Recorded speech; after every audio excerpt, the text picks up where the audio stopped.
We'll start off with John Antonic. Go ahead, John. Since Coach Hunter's not on here, I'll ask the first question. You've always been really good at getting your guys motivated, for a lack of respect. And then I look this year, I see you're 14th in one poll, you're 21st in another poll. How are you going to get your guys? What are you going to use to get your guys mad this year that you haven't been able to use in the past, or you've been able to use in the past? I don't have a problem making them mad. I do that literally on a daily basis. So making them mad's not the issue, but things have changed a little bit. It's, as you guys know, West Virginia always fighting for national respect, and when you get some, it's like you got to reverse strategies and teach them that if you're going to be ranked that high and people think that highly of you, then you can't afford to ever take a day off from trying to be that good, whether it be baseball or sleep or nutrition or something like that. You're not sneaking up on people the way we used to back at the old Holly Field. You gotta show up and be ready to play every day, regardless of who's on the schedule. Next is Skylar Callahan. Hey, Randy. Aaron Fitt from D1 Baseball was telling us the other day that he believes both Ryan Berger and Jackson Wolf are probably one of the best 1-2 punches, not only the Big 12, but the country. What do you think about their maturation over the last few years, and just what you expect out of them this season? Yeah, it's no longer a 1-2 punch. It's just a 1 punch because Berger's out for the year. But Wolf has matured a lot. He was kind of always in the shadow of Alek Manoah, his whole career, and Manoah got the limelight, and Wolf just needed, as that was happening, get more mature and bigger and stronger. And once Manoah left, I think Jackson took it upon himself to try and be the guy on this staff. And he started off really good last year. I think he won 3 or 4 games early on and pitched really well. And I actually think he's better right now than he was last year. We made a few more adjustments with him, and he's pitching really well right now. So I'm expecting him to have a pretty good year. Joe Mercado is next. Randy, given the uncertainty with how many Big 12 games you guys would play, how much of a challenge was it to get your schedule set for this year? I don't know that it was a challenge. It was more of a scramble because, the people that make those decisions, they're focused on football up until Christmas, and then they start focusing on basketball, and rightfully so with those 2 sports. You got to try and get those 2 right first. So by the time you get around to baseball, you're within a month of the season.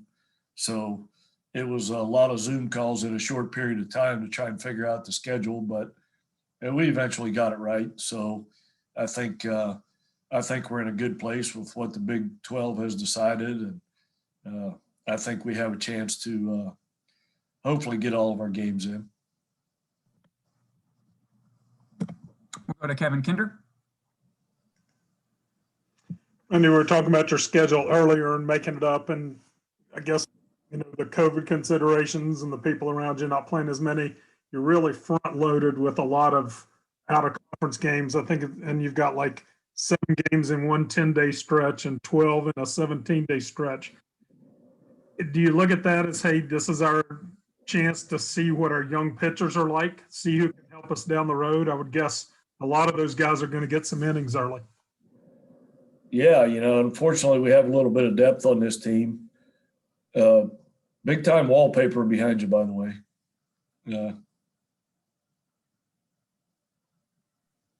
That's my wife's, not me. Yeah, sure it is. But no, we like to try and play a lot of games early because that's when you see the young arms and see what they're capable of and see who you can use once conference starts. And our schedule is a little bit. We don't have as many games this year. You'll see that not as many midweek games in April and May as we're accustomed to. So once you get into conference, you can hopefully roll through a conference series with 7 or 8 guys on a weekend if the starters pitch well. So that leaves a lot less innings for those young guys to pitch once you start conference. So you need to know who you can count on when you get late in the year. And the only way to know that is to pitch them all early. So we're gonna go down where we go and playing 4 games opening weekend and get a chance to see everybody. And you can tell a lot more about a pitcher when he pitches against another team outside than when he pitches against his own team in the indoor facility. So that's kind of why we always front load the schedule like that. We'll go to Sam Caniglio. Go ahead, Sam. Hey, Coach. Looks like this season you have a high volume of freshmen coming into the program. How different and how difficult was it integrating those guys as a team? And who are you particularly excited about for this season? We weren't. It wasn't hard to integrate them. I think the reason we have a lot of freshmen is because we have this year's freshmen and last year's freshmen are still freshmen. So that's gonna create some issues as that huge class gets older as far as roster management. But Jake Carr last year was off to a really good start. He's a COVID freshman, and Matt McCormick is a COVID freshman. So those guys, throw in Victor Scott, who got some valuable experience. Those guys are going to be a major part of what we've got going on right now. And, with this year's class, the new guys got some pitchers with some really good arms. Carlson Reed and Tyler Chadwick are guys you're probably going to see on the mound some. Got a graduate transfer from Wofford that looks like he's going to be a lineup guy for us. So we didn't lose much. We only had 3 seniors and got a whole new class in. So we didn't need a ton of help. Zarb really was the only guy we lost out of the lineup. And Zarb and Dylan Meadows were the only guys we lost off the mound. So don't need a ton of help, but I think we got enough help out of those classes to fill in. Michael Sussman. Coach, this is just kind of a general question, but for those freshmen, those younger guys that you just mentioned, what do you think the most difficult adjustment is going from high school to the Big 12 conference? Obviously the level of competition, especially the small town kids that, were all superstars in their high school and struck out 15 a game. And, you can't get away with that here. You've got to learn how to win. You look back at on our 2019 team that was a really good team. Manoa, I think, won 10 games. Nick Snyder ended up winning 9 or 10 games. But those guys didn't do that their first year here. Manoa had to fight through his freshman year. And Nick Snyder, the year before that season, had 4 appearances in which he never finished an inning. I had to go get him. I put him in the game and had to go get him before the inning was over. So playing in the Big 12 is a learning process. It doesn't matter if you throw 100 and have great stuff or can hit. You've got to learn how to hit and how to pitch, and that's what you try and speed these freshmen up their timeline as far as that goes. So a lot of it rests on them. How serious do they want to be about this? How early in their career? Back to John. Hey, Coach, what was the biggest challenge in putting this schedule together, and how much did consideration for pauses play into the way it shakes out? The midweek games are obviously the toughest because there's only a few leagues that are playing 3-game weekends. Us and the ACC and the SEC are really the only 3 in our area, to my knowledge, that are playing 3-game weekends. So all the other conferences that are playing 4-game weekends in conference, they're not going to play a midweek game, if they've got 4 games on a weekend. So that's the reason you only see, once conference starts, I think the only midweek game on our schedule is Pitt, because they're playing 3-game weekends. So, we're going to maybe hope for some cancellations early in the year, and maybe the Big Ten will come to their senses and change their mind and start playing outside competition. And we still reserve the right to play those games in April and May. It's impossible to schedule them with a team that's playing 4 games. But if a team gets COVIDed out on a 4-game weekend and is looking to play on a Tuesday or Wednesday, we still have plenty of options available for that. And I think that's probably going to happen. If history repeats itself with COVID here, there's going to be some weekends that are canceled probably, and teams looking for games later in the year. Go ahead, Skylar. Hey, Coach, what does it say about the strength of this league when you guys are predicted, or you're picked to be 14th in the country right now, but you're also picked to finish 6th in the league? That's probably about right. The 6th place team in our league should be in the top 20, because we've got all the experience back, and it wasn't from our senior class because we had a small senior class, but we've got several guys on the team right now that wouldn't be here if the draft would have been a normal draft. Jackson Wolf and Tyler Dones and Tyler Chadwick coming in, and Adam Tulloch coming in. Those guys probably would have signed pro in a regular draft. So that gives us 4 really good experienced players that we think are going to have success here and have proven success here. But, the other part of that is that all the other Big 12 teams are in the same situation. They've got 4 or 5 or more kids that they weren't expecting to have on their team. So the talent level at the Power 5 level is going to be through the roof this year. So I think every team in the league is probably going to say this is the best team they've had in a while. Okay, next is Carly Nevis. I was going to ask you the Big 12 question, so I'll think of another one. Does Brophy feel like a really old guy on the team right now, since he's, coming in with people who just graduated from high school? And how has he developed into a leader, because he's been in college for a million years now? Yeah, it's hard. I try not to get into the heads of players and try and figure out what they're thinking. But, yeah, as we all look at Brophy, he's the butt of all the jokes about happy 29th birthday. We've been here. Brophy, you were a sophomore when I got here 8 years ago, that whole thing. But he's got a great temperament and a great personality, and kind of gravitates toward the new guys in the program because of his the way he handles things. And I think they look to him from work ethic and how to get through this and how to practice, that type of thing. His leadership qualities with young guys are probably his strongest asset on this team. So, yeah, it's good to have him around. He kind of buffers those freshmen right now. And this is a tough time to be a freshman in college.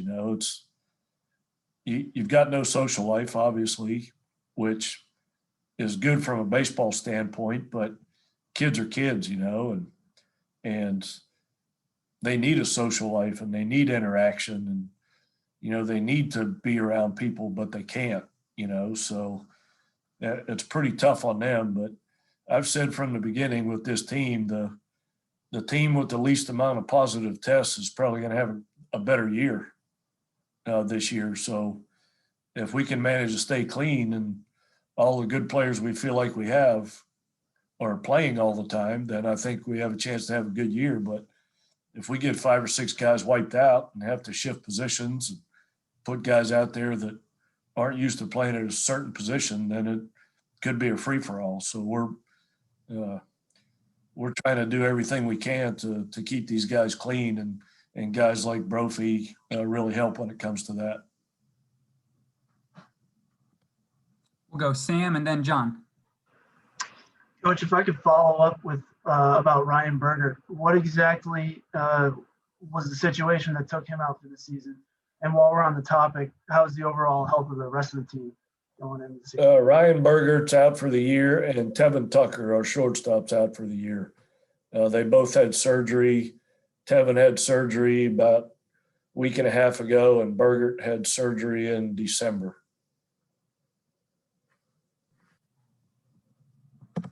Okay, John.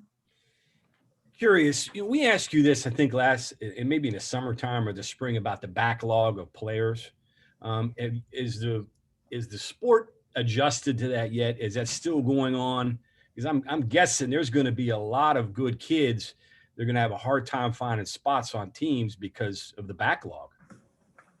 Yeah, no doubt. I think that I don't know. You'd like to think that they thought that through when they allowed everybody to get a year back, that was going to create that backlog that isn't going to go away for a while for us. You know, I think we had 12 freshmen last year on the team and 12 or 13 come in this year. So 25 freshmen on a team when you have a 35-man roster, that math doesn't work. So in a nutshell, kids are going to be looking for places to go. So the transfer portal in baseball is really going to blow up because, you know, all those freshmen that were coming in expecting, you know, Tevin Tucker and Tyler Dones and Wolf and those guys not to be here to create opportunities for them. Now those guys are back, and a lot of these incoming guys that thought they were going to play right away aren't going to get to play right away. And in today's world, you know how kids are. If they don't play right away, they jump somewhere else where they can play right away. So, yeah, the unintended consequences of giving everybody a year back is going to show up through the transfer portal here in the next 3, 4, and 5 years. And Coach, real quick, the other confusing part of this is the draft, and you don't know what form it's going to eventually take. Before, some of those guys would get absorbed through the draft, but now you don't know what that's going to be, particularly for those lower level guys. Yeah, for sure. But you know, baseball coaches have a history of being able to adjust to stuff like that. You know, we've been dealing with managing rosters because of draft and transfers and all that stuff for as long as I can remember. So that's something we're accustomed to. It's just a shame that not as many kids are going to make teams as they thought they were. So all the kids that for the last 2 or 3 years that have been committed to a school and thought their career was going to start and end at a particular school, that's not going to happen near as much as it used to. We'll take these final few questions in the queue. Go ahead, Kevin. Coach, you mentioned Hudson transferring in. Looks like he's really kind of an all-around player, but a bigger bat too. What, does he bring to you? Do you have an idea, where he positions in the lineup, what he can help you with? No, not yet. We signed him because of his analytics, believe it or not. You guys probably are aware of how much I love technology and all that stuff. If you follow me on, what's it called, Twitter? Yeah, if you follow me on Twitter and Insta, all that Snap stuff and Insta stuff, I hate technology, but he was the analytics guy, one of the top 20 analytics guys in the country as far as batting average, walks, strikeouts, that type thing. But when you see him, he presents himself as a guy who can hit doubles and homers. But when you dig into the analytics, his on-base percentage and his walk to strikeout ratio, makes him valuable really in any spot in the lineup. It's not out of the realm of possibility that a big guy like him that can't run very well might hit leadoff for us, which would be interesting to say the least. You'd like to think a leadoff guy can run a little bit, but if you don't get on first base, you can't run very far after that. So he's a guy that draws a lot of walks, and in that leadoff position, that's what you want. Joe Mercado. Randy, with what Jake Carr gave you in 4 starts last season, does that give kind of him a run up to potentially earning a weekend starting spot, or does everybody kind of start back from square one? Yeah, everybody starts from square one every year, but it's hard to ignore what he did last year. And I mean, if he had regressed a little bit, that'd be one thing, but he's gotten better from last year. So, and since last year. So yeah, he started off great, and he's going to be right in the mix on the weekends this season as well. You know, the only thing you don't know about our pitching staff from last year is we didn't face any Big 12 teams, you know, so we didn't, I wouldn't say that we strapped it on with any teams that are considered high-powered offenses, you know, so that part has yet to be determined, which of our guys can stifle a high-powered offense. Okay, Michael and John will be our final two. Go ahead, Michael. Coach, so far in practice, how have the live ABs gone? Have the pitchers kind of had the edge more? Have some guys been driving it pretty well? How's that gone? Yeah, you know, depends on where we play. You know, if you play in a indoor practice facility, it's way more conducive to the pitchers because it's not the easiest place in the world to hit. But when you play outside, you know, then hitters have been driving some balls. But this time of the year, you want to pitch good, you know, because you know that your offense over time is going to settle into where it is. So when we start the season, we want to pitch better because pitchers are pitchers. You know, they're going to they don't progress over the course of the season like the hitters have a capability of doing. So I know we have a good offensive club, even if we're not showing it currently, or even if we don't show it the first 10 games. By the time we get our feet under us and get outside and start playing more games, that's when the offense catches up to the pitching. But you want your pitchers to be good from day one. It's pretty tough to lose a game if the other team doesn't score. John, we'll finish up with you. Yeah, you mentioned something that kind of piqued my interest about the quality of the Big 12. And I guess from a bigger view, do you think the quality of the game has improved maybe to the level of maybe even lower professional, since you've got so many good kids now on rosters? And I know you're a big proponent of growing the sport.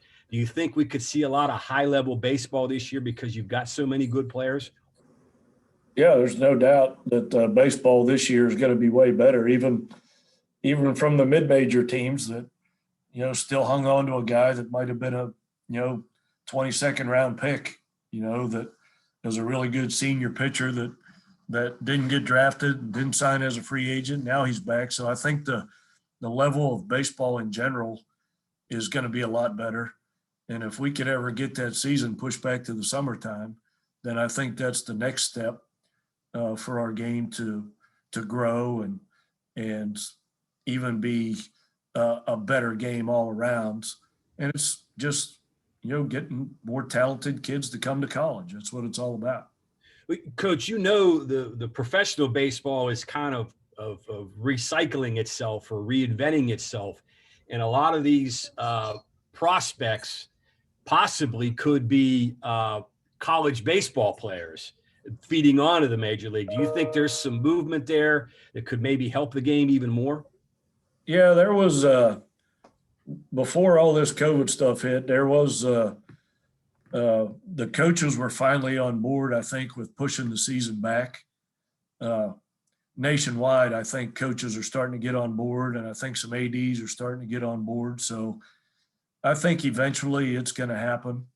I hope it's going to happen in my lifetime, you know, but I think there's a call for it. You know, you got to change. If you're going to progress, you got to change. You know, if people are so resistant to change. So when I was one of my last emails to all the coaches in the country who I felt were resistant to change, I sent them the video clip of Bryant Gumbel and Katie Couric in 1980 on the Today Show talking about the internet. And they were going back and forth. And one of them said, have you heard of this thing called internet? It's like a little A with a circle around it. And it's like some kind of cloud where you just store information that's available to everybody. And they say, yeah, I don't see that catching on. So if you don't change, you don't progress in anything. So our sport has been basically the same for 125 years, right? So if we don't make changes, then it's not going to progress. Coach, we'll turn you loose. It's good to talk a little baseball with you. Peace. See if there's any less snow on the field than there was when we started. Starting to see some green out there. There you go. Thanks for joining us, everyone. Appreciate it. Have a good day.